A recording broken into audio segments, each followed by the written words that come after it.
Berhenti. Apa saat putriku sudah lemah, kamu berusaha berhenti menyakitinya? Tidak, kamu dan putrimu yang tidak punya hati ini terus memperlakukan putriku seperti mainan kalian. Kalian menyiksa batinnya, menertawakan penderitaannya, membuatnya dibenci orang-orang, bahkan dibenci oleh ayah kandungnya sendiri. Ayumah tertawa dengan mata berkaca-kaca.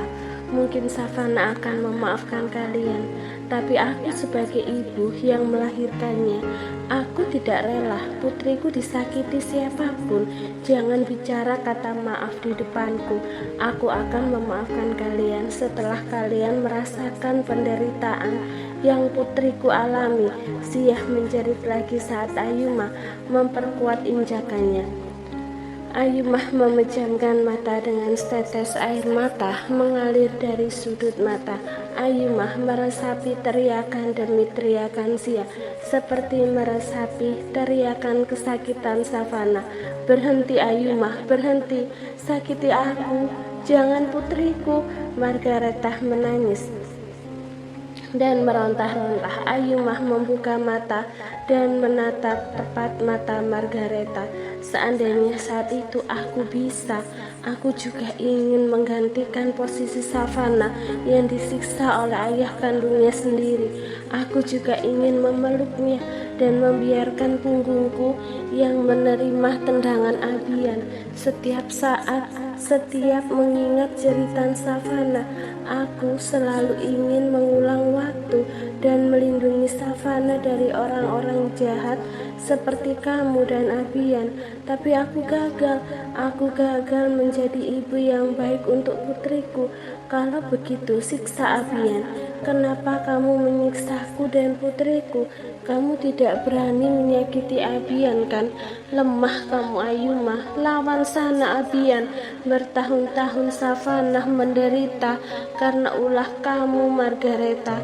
Kamu sumber penderitaanku dan Savana, dan bahkan sampai titik ini pun kamu belum menyadari kesalahan kamu.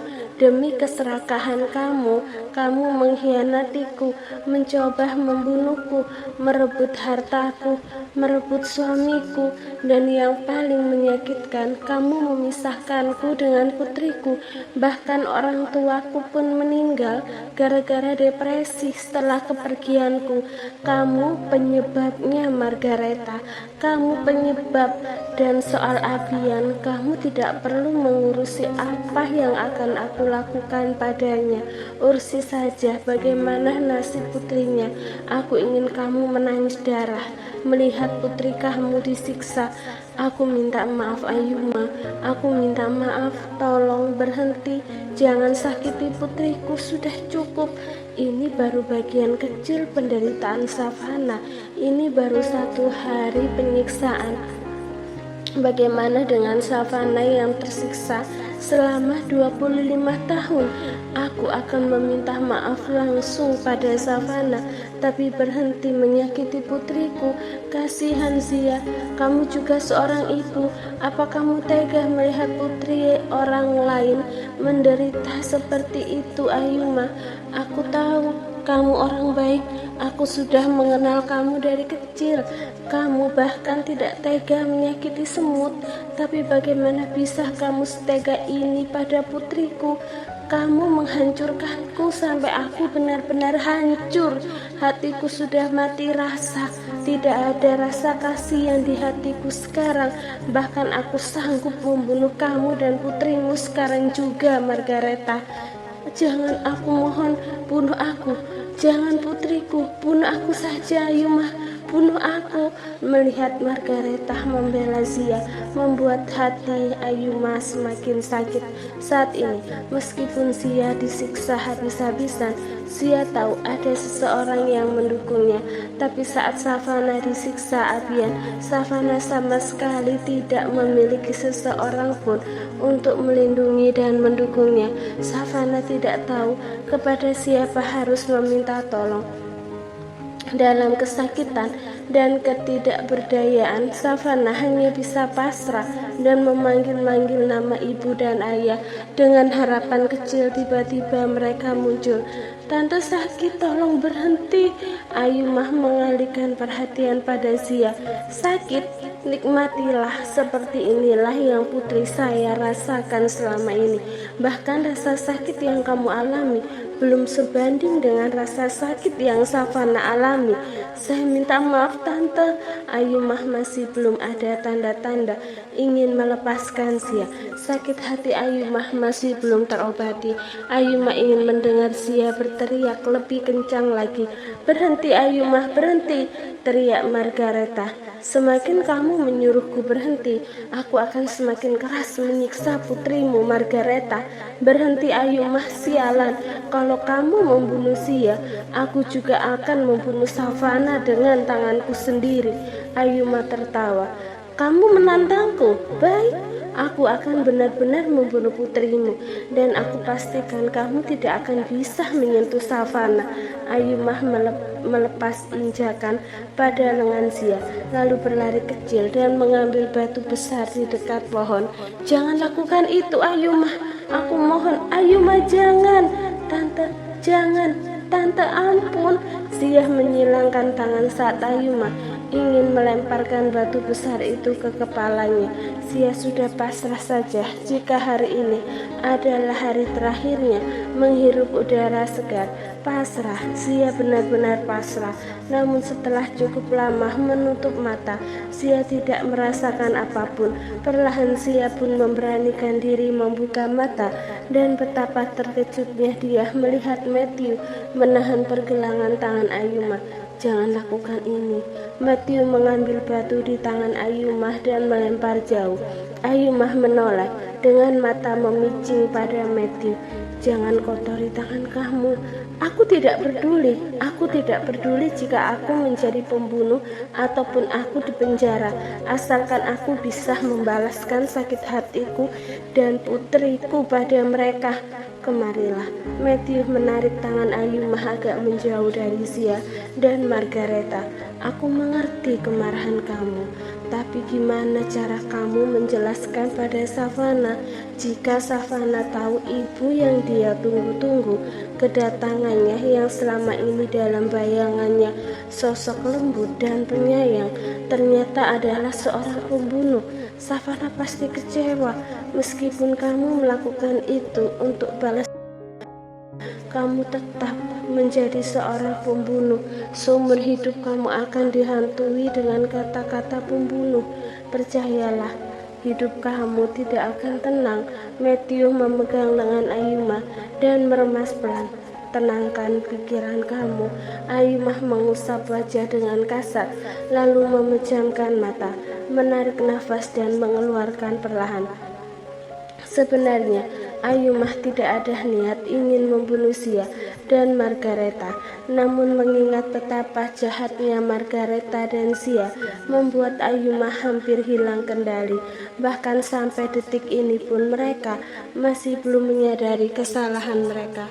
Kata maaf yang keluar dari mulut mereka bukan penyesalan, tapi hanya untuk menyelamatkan nyawa mereka. "Zia, putriku, lepaskan aku. Aku ingin menolong putriku. Mama sakit, tolong aku, Mama." Zia menangis dan terbaring lemah di paping sambil memegangi lengannya yang terasa sakit luar biasa. "Mama akan menolong kamu, Nak. Lepaskan aku, Ayumah, lepas."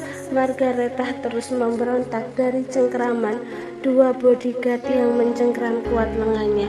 "Aku punya rencana balas dendam yang lebih menyakitkan daripada kematian," ucap Matthew. Ayumah menoleh dengan sebelah alis terangkat. "Rencana apa?" Matthew mengalihkan pandangan pada Margareta. Setiap melihat Margareta, Matthew pasti mengingat Marvel, kakak kandungnya yang meninggal sekitar 25 tahun yang lalu. Marvel adalah bodyguard Margareta yang membantu Ayumah melarikan diri. Marvel ingin pensiun dari dunia gelap dan mengambil job terakhir, yaitu menjadi bodyguard Margareta. Namun siapa yang menyangka job terakhir itu menjadi akhir hidupnya. Biasanya Marvel tidak pernah mengambil hati setiap pekerjaan yang dia ambil. Bahkan Marvel pernah menghabisi orang yang lebih tua. Namun melihat Ayumah yang hamil besar dan ingin dibunuh, hati Marvel tergerak begitu saja untuk menolong Ayumah. Saat itu Matthew juga satu misi dengan Marvel, menjadi bodyguard Margareta yang ditugaskan untuk membunuh Ayumah. Marvel mengajak Matthew melindungi Ayumah, tapi Matthew menolak. Akhirnya Marvel menyembunyikan Ayumah dan membantu Ayumah melahirkan. Namun tepat setelah Ayumah melahirkan, bodyguard Margareta datang.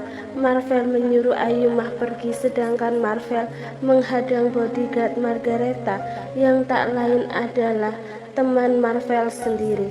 Saat itu, bodyguard Margareta yang lain juga dilema untuk melawan Marvel atau tidak.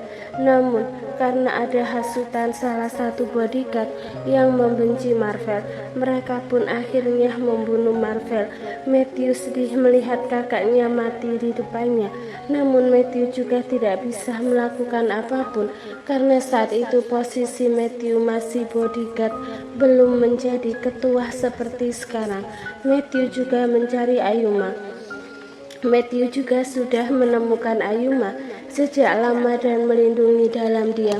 Karena itu sampai 25 tahun, meskipun mereka satu provinsi, Abian maupun Margareta, tidak ada yang menemukan Ayumah.